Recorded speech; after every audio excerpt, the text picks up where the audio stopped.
আগামী 9ই এপ্রিল আরজি করের নৃশংস ঘটনার 8 মাস পূর্ণ হবে। আমরা তাই রাস্তায় থাকব।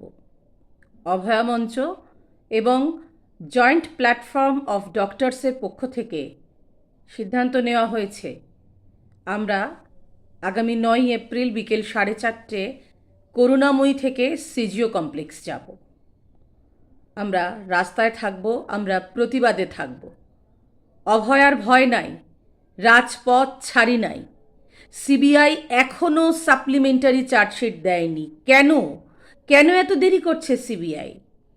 আর যারা তথ্য প্রমাণ লোপাট করল তারা কেন ঘুরে বেড়াচ্ছে?